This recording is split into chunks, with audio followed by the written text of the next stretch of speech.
a specific subject which we have covered in our work on India-Bangladesh border huts, which we have been implementing in partnership with Unnayan Samanvay in Bangladesh and with support from the Foreign Commonwealth and Development Office of the United Kingdom. Now, under this project, among other things, we have also looked at how this initiative, how this border trade approach in a formal manner without getting into trade regulations can be leveraged for several other development initiatives. And one of those issues which we have looked at is how it can be leveraged for fostering as well as exploring value chains on agriculture commodities and other commodities, including agricultural inputs, for the betterment of cross-border trade between India and Bangladesh, and most importantly, for border area development, for generating new income and other livelihood opportunities for the people residing in our border areas. And this is how we are looking at border areas, not as a place to be known as crime, violence against women, violence against humanity as a whole, but as places of prosperity. And how economic transactions, economic development initiatives can foster peace, stability, security, and prosperity in border areas. From our work, we have found that in places where border huts are there, relatively better peace, more prosperity, more security, more stability in life are also there. So on that note, today in today's webinar, we are going to discuss two papers which our project advisory committee, two of our project advisory committee members have prepared. One has looked at seeds as perhaps the most important inputs for our agricultural development, and the other has looked at value chains in various other commodities, including agricultural commodities. The one on seeds has been written by Mr. Sudhir Chandra Nath. Let me introduce him very briefly. If anybody wants to talk about the seed industry or the seed sector in Bangladesh, all roads go to Mr. Nath. So Sudhir, welcome. And once again, I thank you for writing this very interesting paper, eye-opener, so as to say in some sense. And the other is written by Biswajit Chakrabarti, who is heading the Northeast Regional Office of the Federation of Indian Chamber of Commerce and Industry. Another old friend. And he is in a meeting right now, in another meeting, so he is going to join a bit later. Now, there are two or three interesting things, very common thing, which we have found in both these papers and in all other papers, all other documents related to this work. First, the role of the government is to facilitate with optimal number of regulations, neither over regulation nor under regulation. And there are numerous examples of market failures as a result of non-optimal regulations. The business of the government is not to do business itself. It is for the private sector to do. And that is how we can create wealth. Wealth for myself, wealth for others in the society. And unless we create wealth, how are we going to distribute them? for those who need support. And in order to do so, what we always have to keep in mind whenever we come out any regulation, any policy, how it is going to impact the last person in the queue. How can I make it in a manner that it's going to have a positive impact on the lives and livelihoods of the last person standing in the queue. So with that note, let me now, and without any further ado, let me first request Mr. Nath to tell us the essence about his paper, the main message or messages, one or two, that he wanted to convey while writing this paper, and why he thinks that border huts can be leveraged, can be explored for a better seed exchange in official manner between India and Bangladesh. We all know that there is a huge informal trade between these two countries on seeds, including the fact, I have no hesitation in saying this, that every day, in fact, we are consuming a number of products which are produced with GM seeds. Brinjal is one example, which is primarily coming from Bangladesh in an informal manner. So how border huts can be leveraged for a better seed exchange regime between India and Bangladesh? That is something which we request Mr. Nath to talk about.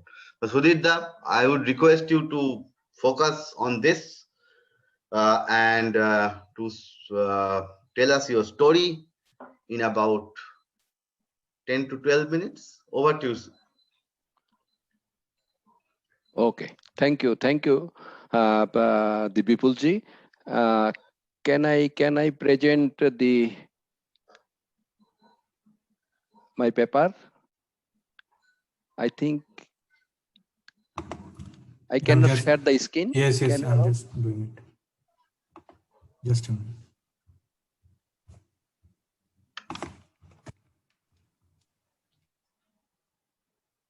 I cannot share my screen. Can you give me permission?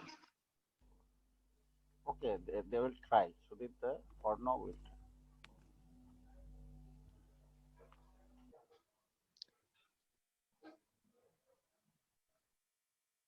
Please let me chance to share my presentation. So, Sasato, can you do it? Yes. No. I'm just doing. It's not. Still, it is not okay. I'm just doing. No. Sasato is doing it. Sudhirda, wait. Okay.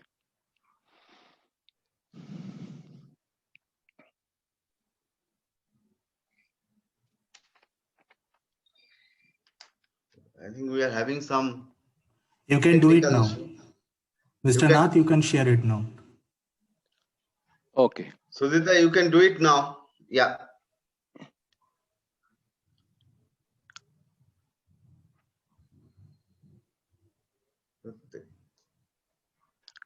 That thing has come. Is it clear? Yes. Clear? Yes. Okay. Go ahead, Okay. please. Yeah. Good afternoon and welcome everyone to today's discussion on border hut, especially on agriculture sector. Respected guests, and I would like to say it is an excellent topics, as this is completely related with the livelihood development of the border hut peoples. So I welcome the Unnayan Shaunna as well as CARTS. You see that the border hut, if you look in border hut, basically it started year 2010. The objective was to reduce the cross-border trade, increase people connectivity, alternate livelihood development of the border hut peoples. Over the period of time, that means year 2000, although the border hat started year 2011, but over the period of time, that means 12 and 15, another 3 border hat has already been started. Now the importance of border, why border hat has important? Basically, you see that from the very beginning, as we know that there is a illegal trade is there. To reduce the illegal trade, that is why the border hat was important for the border hat peoples. According to the study of the cards, it is completely find out that it is positively impact of livelihood development of the border people and reduce the informal trade. Border are basically located in the very remote area, as because this is the remote area, so people has very few access to get the agricultural technological support from the urban side as well as the district level. So that is the very important for the border people. Still there is it is found that in according to the cards report, our report, that there is a huge scope and huge opportunity to develop to use the border as a knowledge sharing on agricultural practice through the border hat, as because the remote area people, they have no access to get the technology. So this border hat can be a important area, an important location where people can get agricultural inputs as well as agricultural technology. If we look in that the border hat, this is not a new for the India Bangladesh. Across the world, there is a border hat is also is there. Through border hat, the people connectivity is already been established, reduce informal trade, and the other alternate scope has been already been opened. As for example, the people, they came in here and they diversified their livelihood activities, and there are alternate opportunity has been already been there are others scope has already been started to the to rural people, create earning opportunity for the livelihood development of that area. And there is another, this is the platform not only for the man, it is also the women, they get access to sell and to purchase the product, as because this is very remote area. I think according to the report, it is clear that the almost around the per, according to the CARS report, is found that the 600 per heart, 600 US dollars, 600,000 US dollar per heart, the sale is almost round. And if you look in the bilateral trade, India Bangladesh over the 3 years, that means that over the 7 years, it is 3 times increase. If you look in year 2017-18, the bilateral trade was 9.5 million, but in year 2002 and year 2008 and 2009, it was in 3.22 billion. Now over the 7 years, it is around 3 times increased. If you look in that the border hat, there is some limitation. That means the purchasing capacity for a people is 200 US dollar, and every week there is a 1 heart. So if we can increase the purchasing capacity of the people, as well as the heart will be the two heart in a week, then it may be increased around the border heart business, the border heart trade will be almost around the 8 billion. Then this is the very close to the formal trade, bilateral trade. Border became a center for the people connection, where friends, relatives, they can get access to without any immigration. As because if we look in year 2000, before 1947, it was in one country. After that, there are some the people, they have their one their relatives, some are in India, some are in Bangladesh, so there is a very limited scope to meet each other. So this is the one of the platform where the relatives can get access to meet each other without any formalities. So this is the one of the very important things. And still there is a informal trade is happening. That means the seed is trading informally, as because we are very close to, as because I am involved with the seed agriculture business. So still we found that the number of seed is trading, informal trading is there. So that rice seed is trading, vegetable seed trading. So this is the one of the platform where informal trade can be reduced. So the border hut is very important for that location.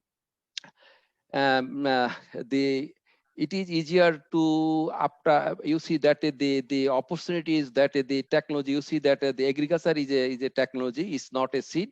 Every seed they have their technology. So if it will be trade, but every seed has a technology. So without technology it is very difficult to get the expected result. So border can be one of the platform where the the technology can be accessed and idea can be accessed among the farmers. You see that the each and every crop they have their special production technology, they have their fertilizer use, and they have their irrigation technologies there. So if it is trading, informal trading is there, so they will not get any technology from the informal system. But if there is a formal system, that means the border, they are the people, they came here to get the seeds, and along with there is a scope to get the technology. And without technology you are not getting any more expected product from that seed. So it can be one of the platform where farmers can get access to get the technology and they get the idea sharing how they can cultivate that product. You see that the without promote of the enterprise, you see that this border hut can also promote the entrepreneurs, as because this is the entrepreneurs, they will come here, and then through these entrepreneurs the distribution system can be established, and there is a link will be established among the farmers, among the traders, among the distributors. So that border hut can be one of the platform where the agriculture exchange technology is can be act as a income generation as well as livelihood development of the farmers.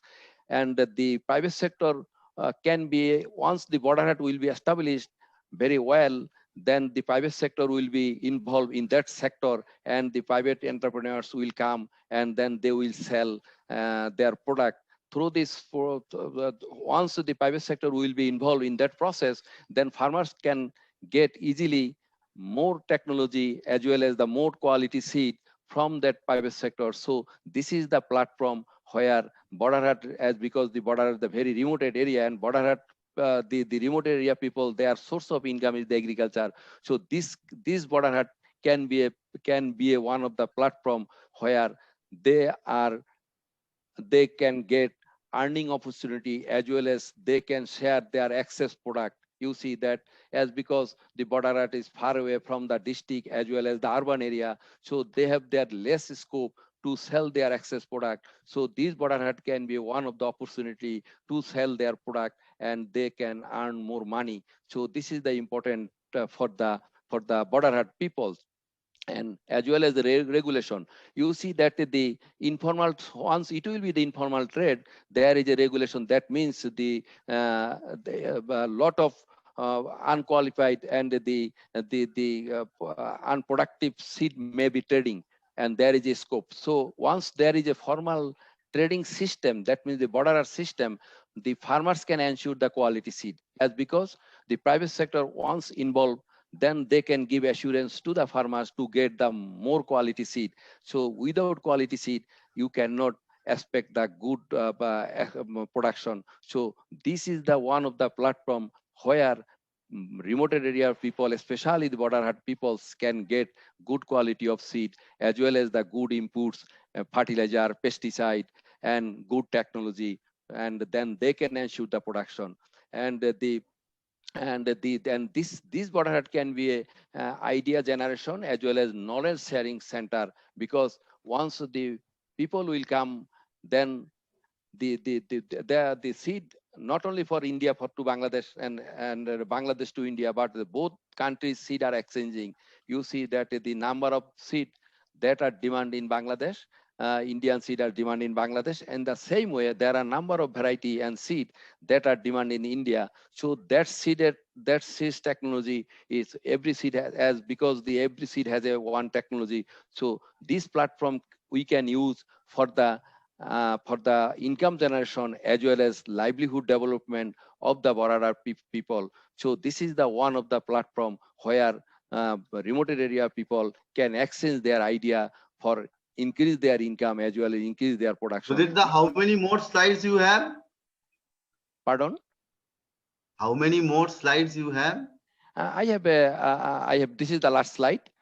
Okay. So lastly, I would like to say Borderhat can provide the platform where farmers from both countries can exchange their technology, idea, knowledge, and their surplus product for agriculture and horticulture product. So I would like to say this is that the Borderhat can be a platform where farmers can exchange their product, technology, and get technological support as well as the ensure the quality of the product. So this is the way I think the Borderhat through this Borderhat the livelihood development can be ensured of the remote area of the people. Thank you, everyone. Thank you. Thank you, Sudhita, for your presentation with all these thoughts.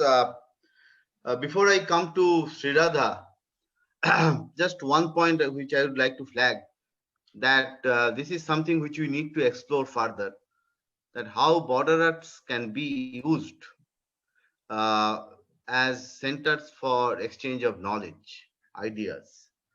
This is something which I think it is yet to happen, uh, including for generating awareness on contemporary issues. Uh, it could be health related, it could be education, on education, and several other things. So,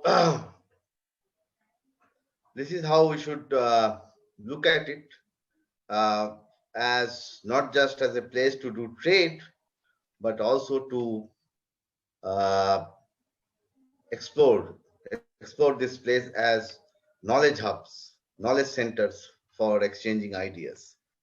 So on that note, let me now request Sriradha Datta from Vivekananda International Foundation. She has been working on India Bangladesh issues, on also on our other neighboring, many other neighboring countries, India, Nepal, India, Sri Lanka, and she has also done extensive work on development issues in the northeast of India. So Sriradha, my point to you, not as a question but more as a thought, that how can we upscale Borderhat, not just in terms of numbers, but also in terms of its operations. So over to you, Sirada, in about 7 minutes. Thank you. Yes, thank you, people. As always, the cuts discussions have always been, provided further inputs to my understanding the border regions. Am I audible or is there a connection problem? Yes. No, you are. Okay, all right. Yeah, we can hear Okay, you. so let me straight away jump to what you're saying. As you know, in fact, this is not to kind of publicize, but my latest work, which is on the Act East policy and the Northeast India, is actually looking at the border development zones much more closely. Because I'm completely convinced of the fact that these larger infrastructure projects that we are discussing in the Northeast, which is going to connect the region, the mainland India with our Southeast Asian economies. The Northeast is supposed to be a gateway to that. But the argument of this book is that Northeast will not be able to contribute to the economy in a large way because of the demand supply issues. But on the other hand, in terms of developing the borderlands, there is a far greater role to play, and which is actually easily tangible. The takeaways are low hanging fruit. So let me start. I think I've discussed this at a very vague level once, but let me just get into the detailing. So we were just talking about the border heart. We've seen how the border heart experience has taught us what are the things we could, increase in terms of the value, in terms of the products, in terms of the demand supply, and in terms of the periodicity. So those are all the experiences which we hopefully will take forward to the new border hearts that we've agreed on. So I'm beginning from there that these are the things that is already been understood. Several of your studies of cuts have actually identified many of these problems at the present functioning level and how one can upscale that. And I think this particular paper by Shudhita was absolutely brilliant as to what are the products which can add greater value. So my here core argument is that all these border huts have a very basic infrastructure already present because of the security parameters. The security apparatus gives you a very basic building that doesn't give you much in all the border huts that I've been to. I'm saying that if we can do a survey, because the level of development on both sides of the border, the people on both sides of the border do not, I mean, either have or not have access to similar services in terms of education, public health, social cultural activities. I mean, we all realize the whole emotive content of what the border actually means to people. I mean, apart from the trade and the fiscal and the legal regime, that emotional content of getting people to connect through the borders has been a huge, tremendous effect for both the neighbors. So, in that context, we've also realized that how for both mainland India and for Bangladesh, many of the services which are available to the urban children are simply not available. And in the pandemic, we have seen that it is through very limited technology support we'll be able to get those kind of services that are available to the urban children to the children on the borderland who are deprived of even basic education criteria. So if we can organize in terms of villages, what are the children of age groups from 6 to 12 and 12 to 16, and get them into, and I think all of us have been arguing here that the children are of the global world. We are going to discuss in terms of what is a language method, and that's the advantage that Bangladesh has with India on this, whether it's Bengali or whether it's they would want English, because both the languages are prevalent in both the countries. We could use that as a medium. We have very, I mean, the kind of education skills that India could offer. And with the, as I'm saying, the technology is not all that high level. You can easily apply that. That we'll be able to offer not only to our children in the Northeast who are deprived of the, education, as well as to the children of the Bangladesh. So it's a very small survey that we need to identify the villages and who are the children who would be happy to partake. Not only that, in terms of health services, I've been to many of these health services on our side of the border, and I've seen that it's really a kind of a roaming hospital that takes place. Proper services are on a daily basis is not available. Why are we not able to use the same structure? So basically, the whole border development community should involve not only education but health services, and more importantly, livelihood programs. Livelihood programs, in fact, we were just discussing before the formal thing that on both sides. Pandemic, of course, has given a hit to both all the economies across the world. But even now, in a very small, limited way, I think it's possible that we'll be able to increase the livelihood programs. Ensure that some kind of vocational training, which is what we need. I think that whole idea of higher education, which is just in terms of degrees, are not required anymore. I think we are moving into a world where vocational services are much more applicable to people, especially in the borderland, when we do not have the expertise. We've often seen how for a very small particular services, people have had to wait for weeks for somebody from the mainland to come. So if we can actually use, and I'm saying that initially we do not need to have any heavy duty funding issue for this, because whatever the basic structure which is already available with the security forces, because all of them have a certain formal structure in place. If that space can be made available to both the sides, I think, I think a limited survey on both sides can actually tell you that who can offer what services. And given the fact that we are already working on very, there's a whole kind of integration that's taking place at various levels, it's possible that the border development project can go much beyond border huts. And I don't know if I have time, but I could elaborate a little bit, but I'm saying that border community development is something which will go in sync with border huts. We should not, make a distinction between them, but actually let one kind of, be a force multiplier for the other,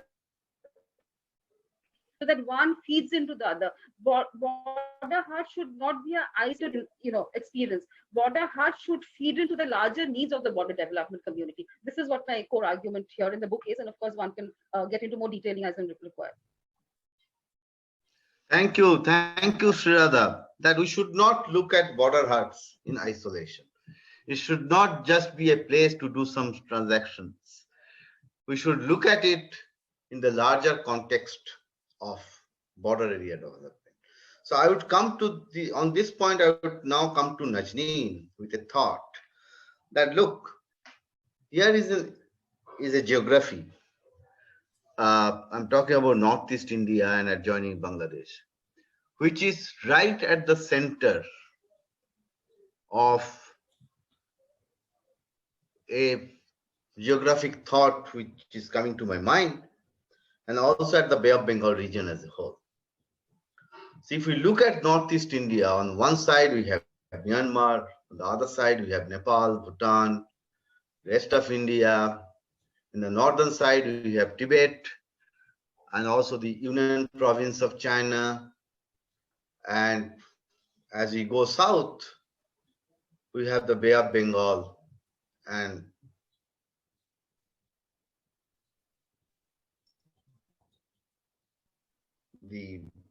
then going further down, we have the Indian Ocean. Northeast India, if I look at the construct, is right at the center. So Najneen, how then, taking forward what Sriradha has just said, what are the things that we need to do in order to transform this initiative and upscale this initiative just from trade transaction point of view to border area development? So let us hear from you about this thought, and what are the thoughts in Bangladesh in this regard, more importantly. So on that note, about 7 to 8 minutes, Najni, Yeah. over to you. Thank you, Bipulda, and thanks to Haats and Shomunnoy for inviting me to share some of my views. Can you hear me? Because I'm using a very old headphone. Yes. Remained in my office. This is the first time actually I'm taking part in a webinar from my office. Usually I do it from home, so I have better setup at home. Anyway, so I think what Sriradha said, my opinion goes from there, that Border Hut is kind of an entity that shows, it's like a morning shows the day. So this shows that what is possible, how cooperation is possible. And the presentation on seed and agricultural product also elaborates on some of the possibilities. But Bipulda, what you said, this whole idea of connectivity, infrastructure development, this goes with what Sriradha said regarding the border area development. So from border hub to border area development, we surely have to move towards that. At the same time, we really have to look into what were the shortcomings or challenges even within the border hut, I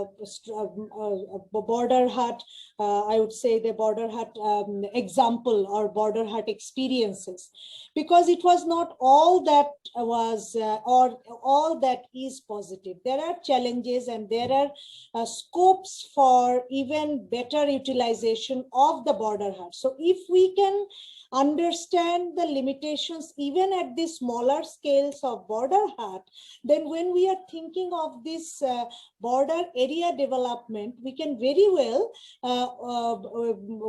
successfully overcome those challenges. For example, the border huts that I visited with the programs, Bipulda from Haats, and what I noticed that even there, when people are coming with their products and they are selling it, but it's not, they have not really made it like a kind of value chain of the products, that they consider this to be a market, then new ideas, and then they go back.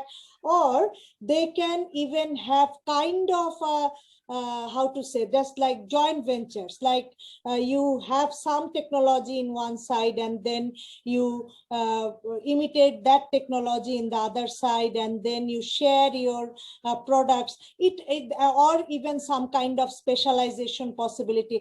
I think that is still missing in the border hut areas. So when we are thinking of this infrastructure development, the whole border area development project, we have to bear in in mind that whether we are giving stress to every possibilities. For example, in the border hut, if we could have more connections in terms of like online order process. So in two sides, you have different cell phone system. So you have different infrastructure.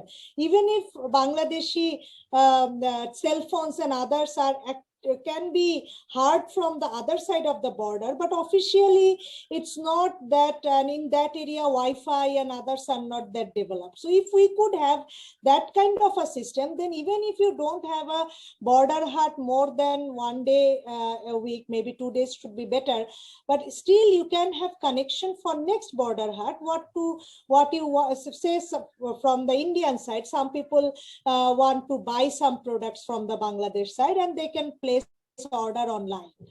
This can even enhance the trading possibility. Even they can have better sharing of knowledge, as you were saying. So I think the kind of an infrastructure development for common ICT connection, ICT platform will be very much welcome. And as Sri Radha was saying, that if we can have some kind of skill training around that, this will be greatly beneficial, not only for trade, but also for developing other, enhancing other social activities. Even in some social activities, if there is a crisis in one side, some environmental problems or some social issues, or if some people are affected by floods or something, need relief, need cooperation, then it will be very good to have like youth group in both sides, the youth groups, volunteer groups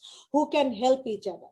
So all I'm trying to say, as you were saying, from the broader infrastructure perspective, we are motor vehicle agreements and other agreements that we are talking about. We also have to think of this whole possibility of utilizing every opportunity.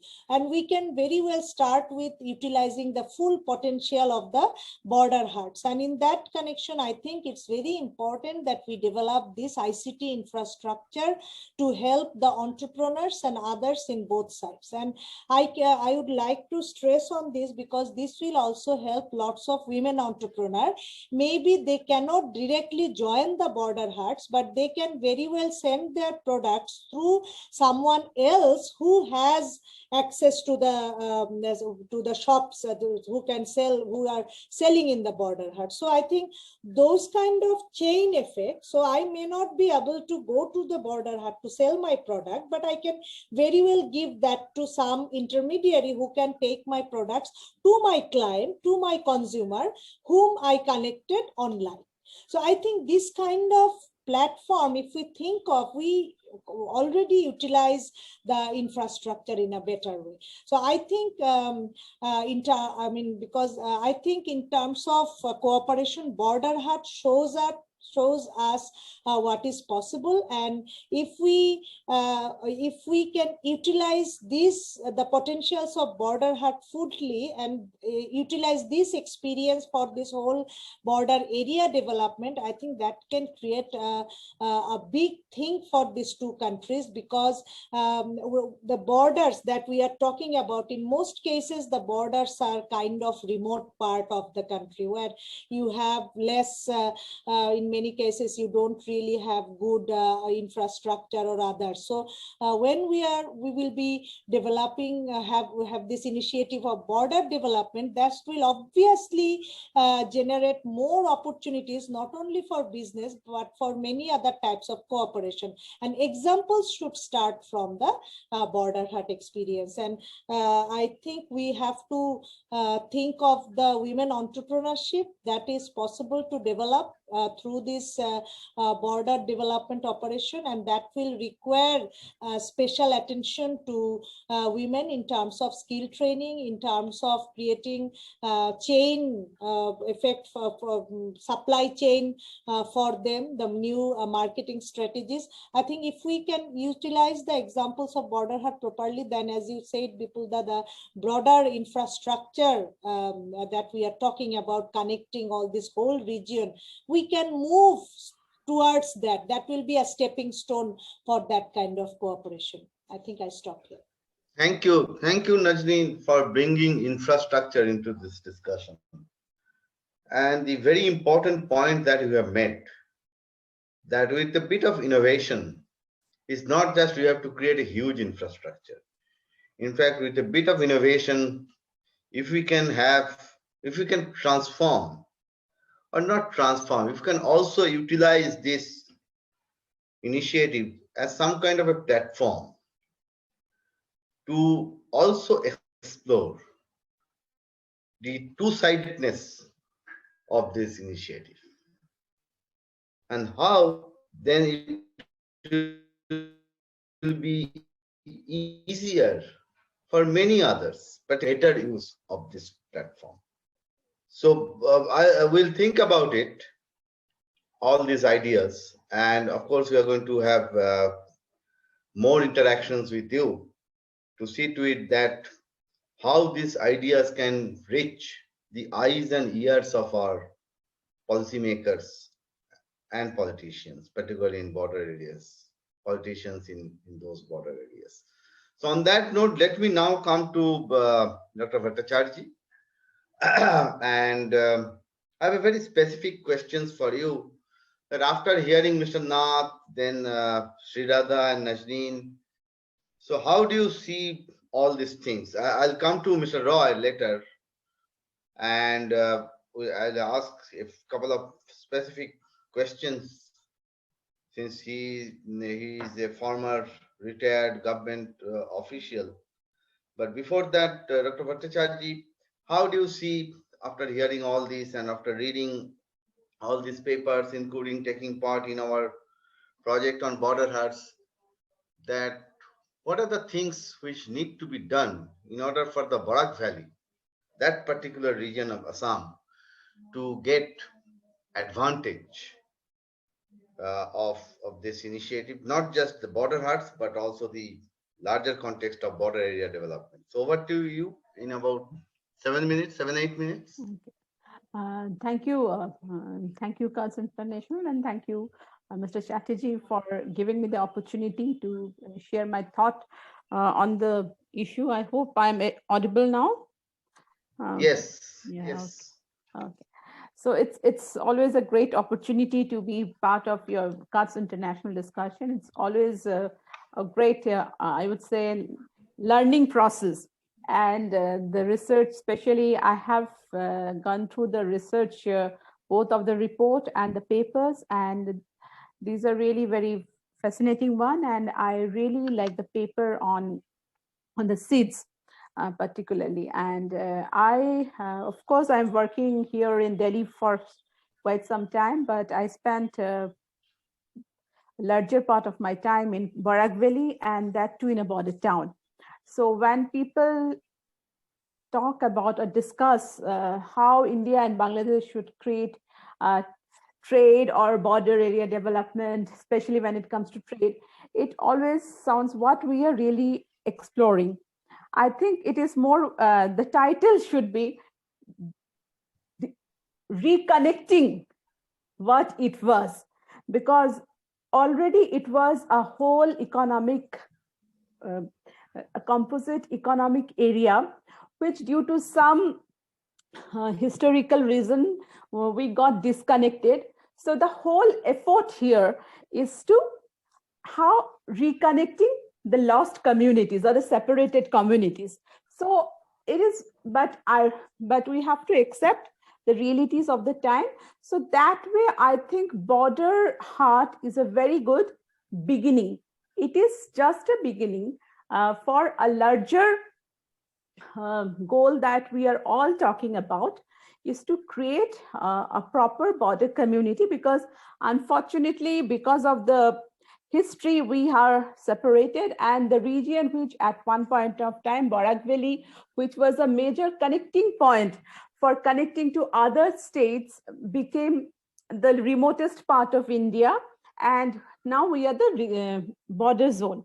So overall, I think all the efforts and the initiatives that are going on in the overall larger context of India-Bangladesh relationship, Borak Valley plays a major role, both when it comes to inland waterways, even the agricultural products. And here I think it's very important, because when we are talking about border Haat, we should think into the larger concept of creating a border area development, because both the sides have, because in Bangladesh, in overall Tago's language, we have to create debe or nebe. So we have to work together, and our one side strength and the other side weakness should be combined, so that we should take our strength together to create that composite whole that we are trying to recreate or reconnect. So there, Borak Valley plays an important role. I think especially agriculture is an important area, because for a long time, and when it comes to creating a value chain, I think it's very, very important. Also, it's not only agriculture. I would try to look into the larger products, which already been spoken about. Even even the small industries like Borak Valley right now is flooded with Bangladeshi plastic products. So these are, so the industrial units also, I strongly feel that all the border area where there is small cottage industry or industrial units, they should also be included in the overall context of border Haat, and it is just a beginning. And we also, and I strongly believe health have to be there. And so health is a very important area we have to focus on. Education is there. So for Borak Valley, I think the problem of Borak Valley or Borak Valley benefiting cannot be seen separately from how we are trying to create the overall concept of border zone in the India-Bangladesh relationship. And certainly it plays a major connecting point for both certain states of Northeast. So that way it has a role, but it is not separate. So if the border, I strongly believe, and my experiences has been that if the border area, we can focus and really create that border zone area development, the Borak Valley will also grow, because the future is not different. There has, in fact, I would say, unfortunately, the overall concept, the borders, border Haats are there in different parts, but not one in Borak Valley. So I think we have to create a few border Haats in Borak Valley also, but it should not be only for, it should also create the border Haat. It should also come more as an economic zone. That should be the main focus, because ultimately border Haat should go further, and we should create a concept of economic zone, and only then we can think of taking it forward. So it should be in the larger. So Borak Valley cannot be seen developed separately. It should be in the larger context, and also I strongly believe connecting the other issues are important. And that way border Haat is just a beginning. We have to strengthen, and I hope with research and more discussions, we can have a better, it's just a beginning of a longer march for creating a larger border community. I think I will stop here. Thank you. Thank you, Dr. Bhattacharya. Now, before I come to Mr. Roy, and with one or two very specific points, of course, I would welcome him to speak on various other points which have been elaborated by our speakers today. Let me request Mr. to tell us about his ideas, his thought, which he has elaborated in his paper, and how the very specific thought or request is that how he sees small entrepreneurs, medium, micro, small, medium entrepreneurs, they can work together, take advantage of border Haats in particular, and going forward, border economic zones. What kind of thinking that we should have in place in order to realize such a possibility? Thank you, What do Bipul. you, Thank you so much. It's a pleasure that I can join this interaction. Let me begin by taking a note from what Dr. Bhattacharya said. You see, the Northeast and Bangladesh particularly, today we see them as separate entities. Northeast is a part of India, Bangladesh is a different country. But historically, if we go back just 60, 70 years, this was part of a broader economic zone. The northeast of India, Bangladesh, then it was East Bengal, Myanmar, Burma. They all formed part of a geographic economic continuum under the British, and trade used to flow seamlessly. In fact, the entire economic development process in Assam started through the rivers, starting from the tea plantations to the oil refineries. It all started through the rivers which flow through Bangladesh. Even going to the grassroots, if you look at, for example, Meghalaya, one of the project areas where Haats has worked is in Kalaichar. I think if you look at Meghalaya in the Garo Hills, the farmers today do not find market for their produces. There used to be a ready market for their produces across the border that is there today. All that came to a standstill, unfortunately, in 1947, more precisely in 1965 during the war. 1971 onwards, there have been sporadic efforts to reconnect, re-establish those connections and get the economy going. But they have been sporadic, so to say. And the efforts have not given us the kind of returns that we would have looked for. And perhaps more needs to be done. The border Haats, coming to the border Haats, I think as far as the basic objective of the border Haats is concerned, that of providing some sort of livelihood improvement for the people living in the border areas, helping them connect with each other, helping families connect, people-to-people connectivity. That is a stated objective of the border Haats. I think the border Haats have been greatly successful. But at the same time, I feel the border Haats, their potential is totally underutilized. The border Haats can go much beyond what we are looking at today. 1 day a week, $200 head load. I think this is just a fraction of what the border Haats could achieve. I think the ultimate objective should be to bring about an economic integration which is as close as possible to what was there before 1947. Politics, of course, has brought some divide, which we cannot wish away. But from the economic standpoint, I think it would benefit both countries if there was integration. And the border Haats can play a very critical role, very important role there. The border Haats have been successful in initiating dialogue, at least among the border people, in initiating some amount of trade. But I think we need to go beyond that. For example, some of the ideas that I have shared in my paper, the border Haats could also serve as a point of contact for businesses from both countries. A businessman sitting in Sylhet or someplace in Sylhet need not travel to Delhi or Kolkata or someplace to connect with his counterparts there, who may be from the Northeast. Why can't we have facilities in the border Haat itself where these interactions could take place?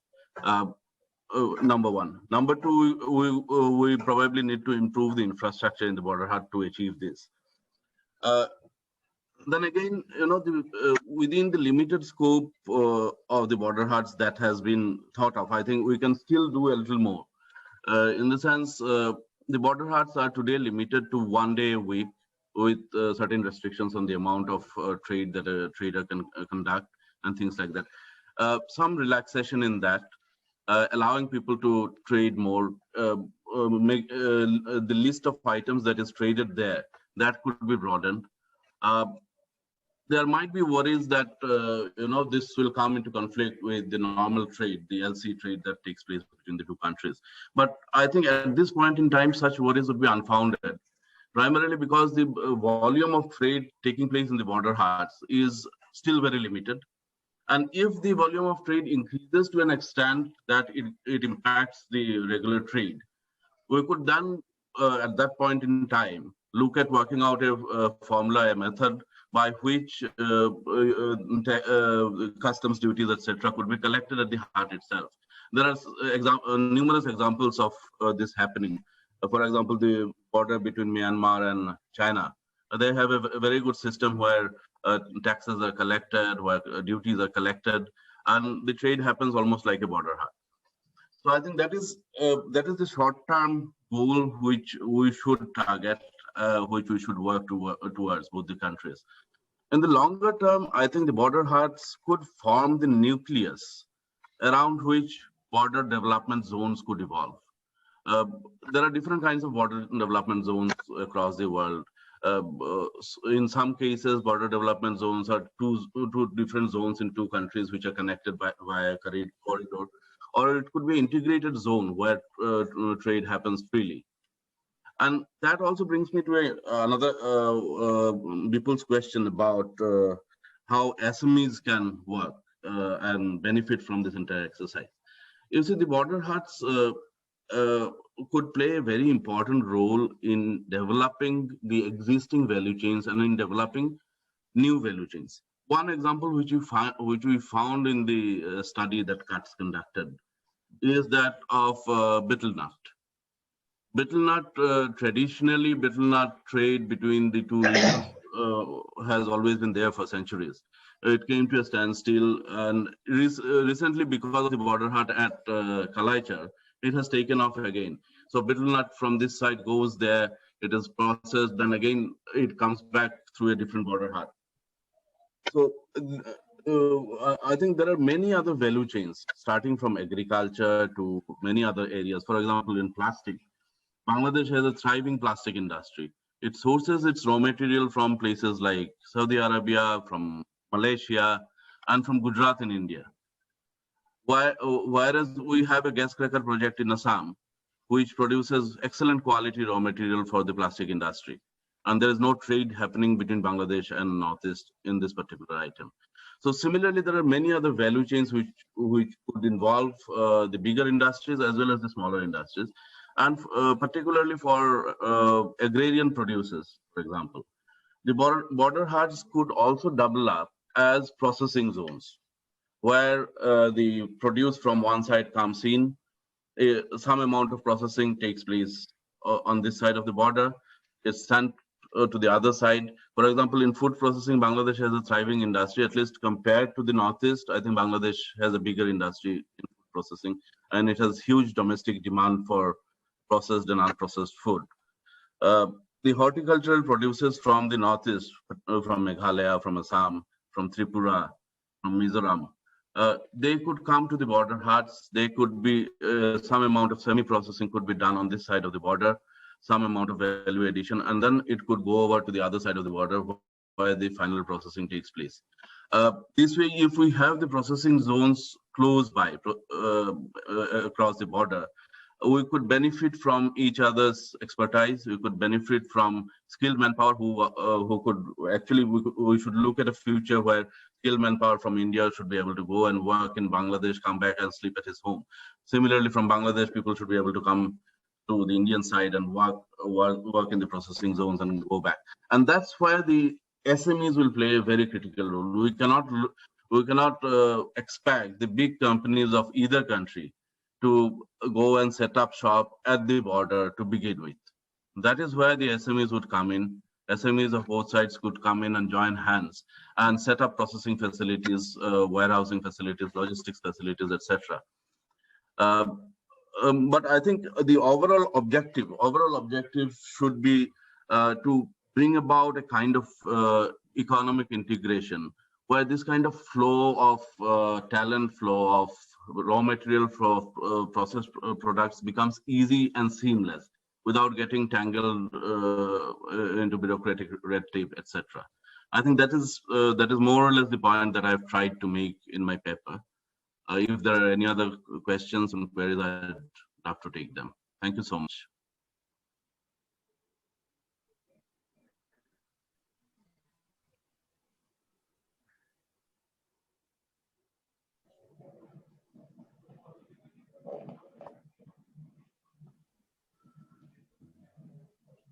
Thank you. Thank you, Biswajit. Thank you. I'm glad for border initiative in Assam. We have 2 border huts in Tripura, 2 in Meghalaya. There are a few locations in Assam which have been identified, and that is this.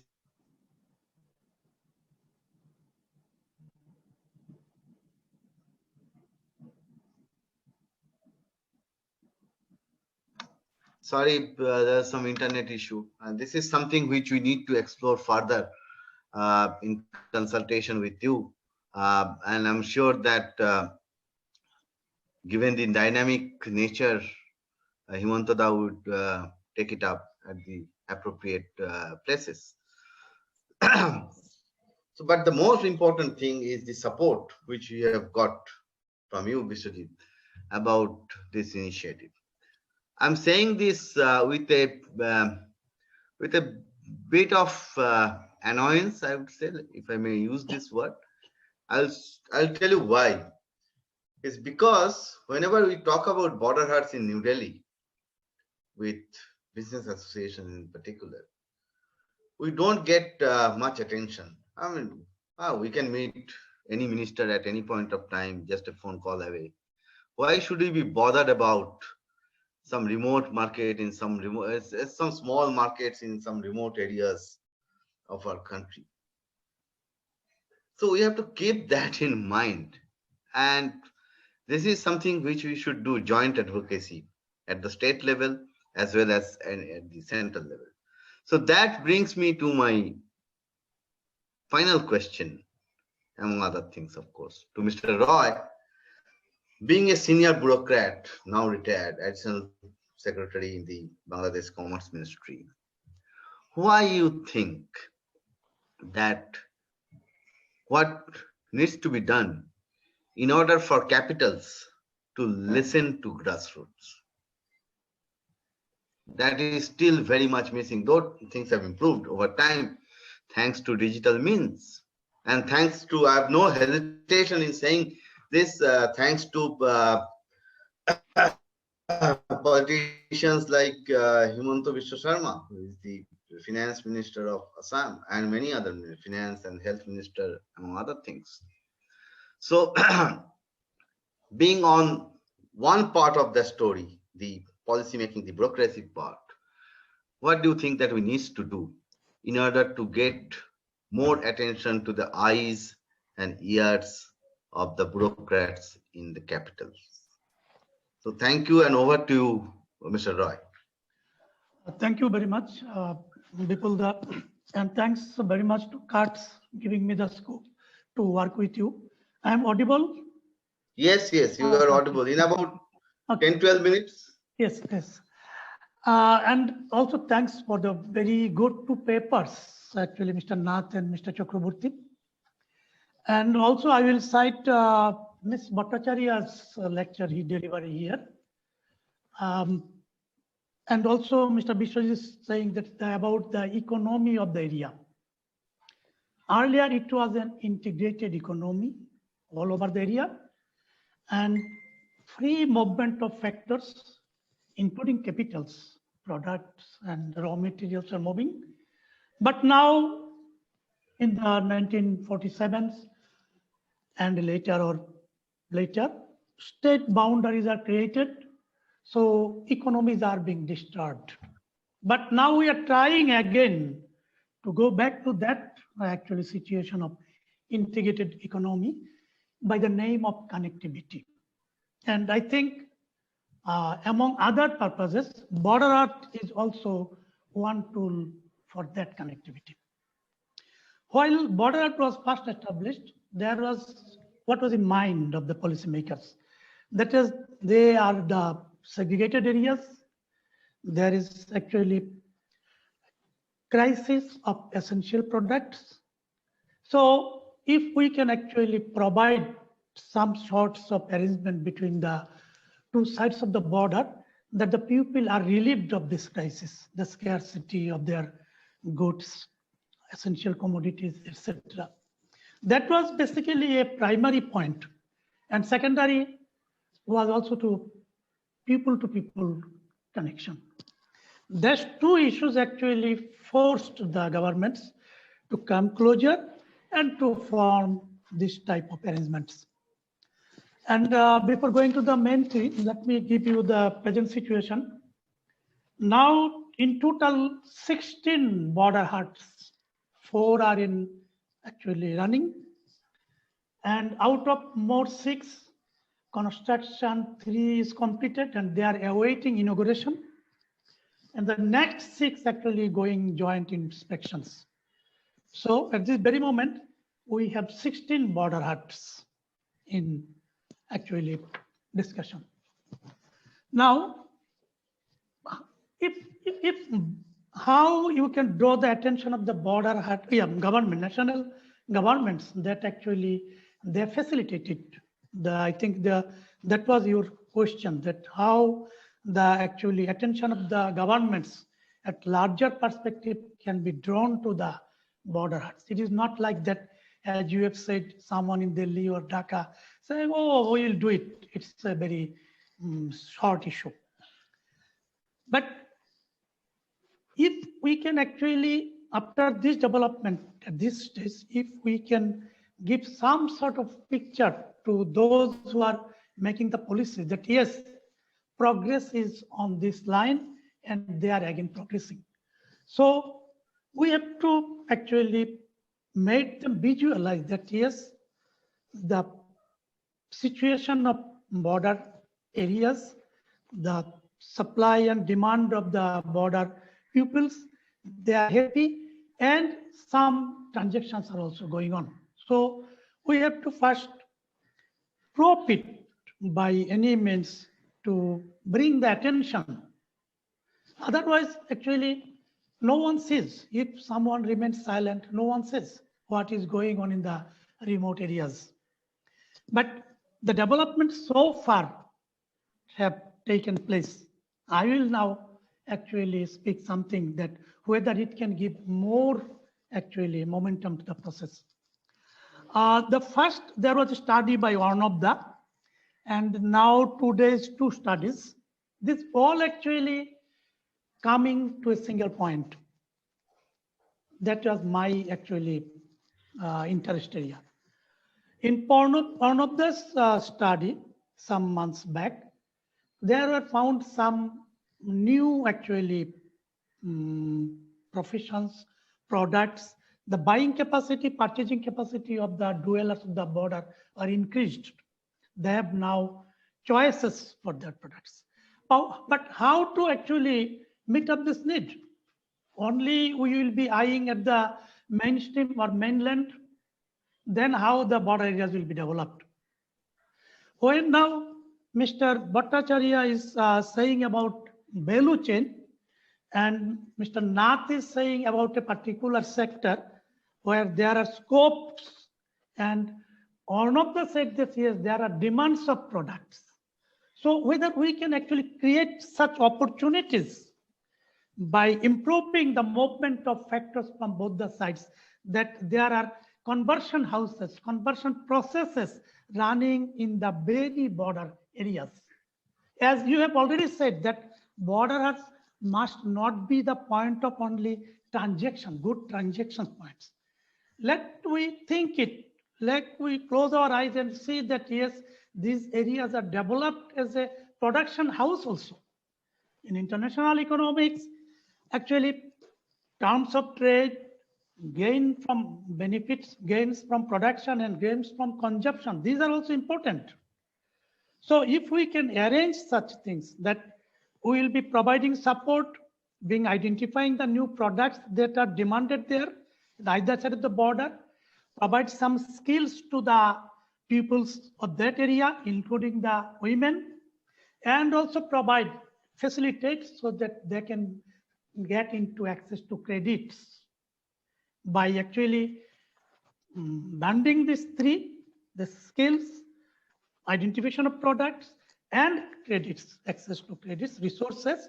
This will give some actually boost to the areas of the border where the people themselves from their own houses can meet the demand requirement of the peoples. I think these sorts of arrangement will basically fulfill the actually longer desires of our people, that there will be some actually export processing zones, industries, houses larger, etc. Yes, this is possible, but from where we can start now? From the very beginning of this stage, whether we can eye to that, then we will have again having the dependency on the centers. And by this arrangement also, women's participation from the behind, there was such a says that they cannot actually participate directly. Okay, but if we can start small conversion processes, including the micro, small and medium-sized enterprises in the areas, then definitely this will get a boost. And I think that if we can show it, definitely the policymakers, the governments, the political leaders, the society leaders, they will all actually see that yes, something can be achieved from this area and we need to much support more. That's basically, I think that we should. And one thing is more that, what is the second step of border hut? Someone was saying, yes, in between Bangladesh and Myanmar, there is a traditional trade, almost traditional. It is called border trade. It is not opening LC, but goods are coming to the border in a customized way. Customs people are basically charging the duties, etc., and clearing the goods. So we can, as a secondary stage after border hut, if trades are increased, then definitely there will be some actually negative attitudes from the mainstream, say customs in every country, they don't like. So if we can actually promote the border hut areas business to such as border trade situation, then definitely we will achieve something. And I am sure, and I am very much glad that the ways that Mr. Bhattacharya in citing the value chain effect and Mr. Nath about a particular sector of agriculture, I think they both have showed some points why in which I am also thinking. Thank you very much. Thank you. Thank you, Mr. Roy. Thank you for supporting all these ideas, including elaborating on some of them. So at the end, I mean, we have almost come to an end of this session. Unless there are a number of any major issues, I would like to say a couple of things. First, that it is evidently clear that we have to have champions for this initiative, for border huts and border area development, border economic zones and things like that in our capitals, in Dhaka, in New Delhi, and in case of India, in our state capitals, in Kolkata, in Guwahati, in Agartala, in Shillong. I think that is still missing. So this is something going forward, this is something which we should ponder over and see to it that we do it. And of course, we are going to discuss these ideas. We are going to come out with an idea note and discuss this idea with persons like Mr. Roy, Mr. Jeet, and others to refine the idea that it's not just what is to be done and why it is to be done. What is to be done is very clear. Why it is to be done is also fairly clear. There is more about how it is to be done. And that is the know-how. That is which we need to think about, ponder over to make it happen. So some kind of quote-unquote ambassadors at large in these capitals for border area development, with Border Hut as one of the major initiatives in the scheme of things. Secondly, during the course of this work over the last 2 years, we have gathered a number of ideas and we have captured most of them, if not all, in the report which we are preparing, including we have looked into the COVID-19 impact. So that report is more or less done.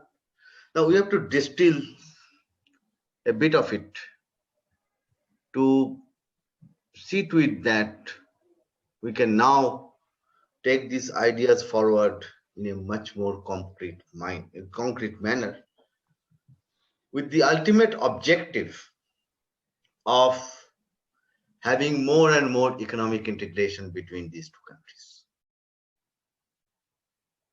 So that should be our ultimate. And most of these ideas, if not all of them, talks about enhancing economic integration.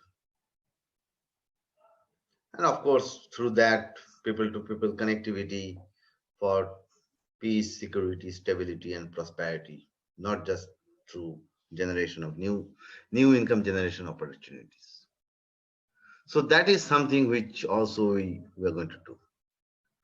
So we are all in favor of more and more economic integration by exploring value chains, by other means, by exploring services, tourism, including medical tourism, education, other service sectors. And of course, without any further change in the political map. So this is something which we are going to do. So this phase of the project is coming to an end. We are going to have another webinar where we are going to place these ideas which we have gathered, the major ideas which we have gathered over this period of time, and also to discuss how can we engage in a better manner with another very important stakeholder group, which is the media, both local media as well as national media.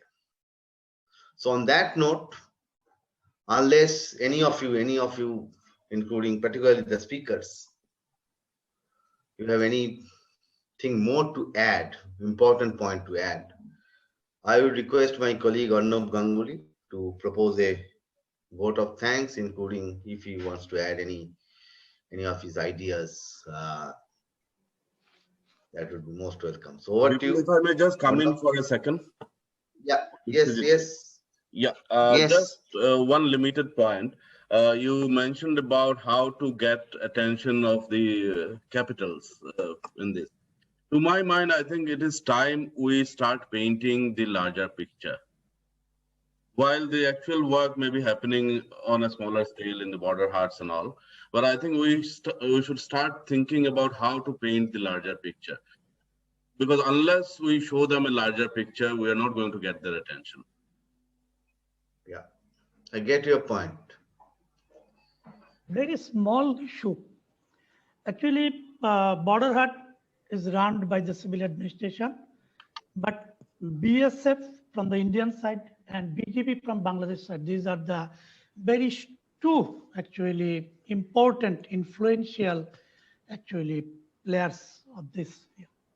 Now, whether we can by some mean actually include these two groups, formal or informal, any way, so that a better understanding they gets about these border huts, policies, impacts, the societies, how it will develop, rather than only thinking from the security perspective. So I will request if there is any way. Actually, I have seen in my BGB, there were serious actual oppositions, but after discussion, they were very cool. They then understand that yes, there is requirement of this site in the border areas. So I will request, if possible, in any forum, to take these two teams on with us. Thank you very much. Yeah, thank you, Mr. Roy. It is possible.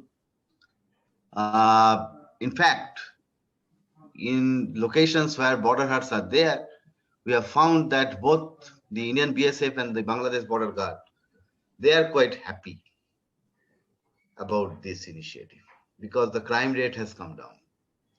The places are more secure. Their workload has come down.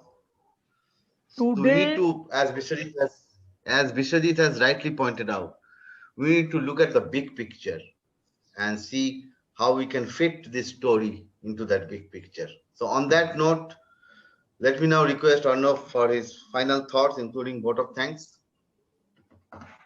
Thanks, Bipul.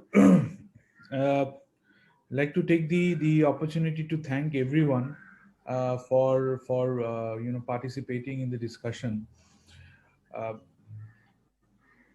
and our on behalf of Kats, we would like to uh, thank Mr. Sudhir Chandra Nath, Head of Business, ACI Limited, Dhaka, and Mr. Vishwajit Chakraborty, Director, FICCI Northeast Advisory Council, Guwahati, Assam, for developing these excellent papers based on which the discussion has taken place. I'd also like to thank the panelists who had given their so much insightful comments and their observations on the on the way forward for the border huts. So these inputs are extremely important for us, to which we will be incorporating in the way forward as we go along with this project. Uh, Especially, I would also like to thank Bipul for his time and for excellent way of moderating this entire discussion and giving his insightful comments also. I would just like to add one small thing, just like to flag rather, one small thing here. In Kuch Bihar, when we were working on the informal trade between India and Bangladesh, we have come across certain things. For example, the BD 28 and 29, that was mostly Bangladesh seed. Those are being used in India in the Boro season, and similarly the almond variety for Indian, which is actually going to Bangladesh informally and being cultivated there. So these kind of these movements are there, informal movements are there, but there is a problem also. The problem is, if suppose a farmer who is cultivating the Bangladeshi breed comes, if some pest attack happens, the person is basically becomes clueless, because the Indian authorities, or maybe in Bangladesh, similar from the Bangladesh authorities, they would refuse any help in that regard. The only thing that they would be saying is, since it's a foreign variety, I can't help you. But these problems are very real. And when we went to different places in Kuch Bihar, for example, the Teen Biga corridor and some other places also, maybe we can think of organizing small camps. The agricultural officers from both countries, they can meet and they can address some of the farmers' issues. So that way, it's not only about the seeds, it's also about how to deal with the pest attacks, etc., for those indigenous varieties. So with this, I would like to close today's meeting, thanking everyone. Shira Dadi from VIF, Dr. Ahmed from BIDS, Joydadi from ORF, and all other participants. So thank you everyone. Thank you. Thank you, Arnav. So on that note, but before calling it a day, let me express my thanks to all of you, definitely. But other than that, let me express my best wishes on the occasion of Basant Panchami and Saraswati Puja, which is just round the corner. And as I said before calling it a day, I would like to say Bharat Bangladesh Maitri Dirghajibi Hope, and see you soon in our next webinar on this subject.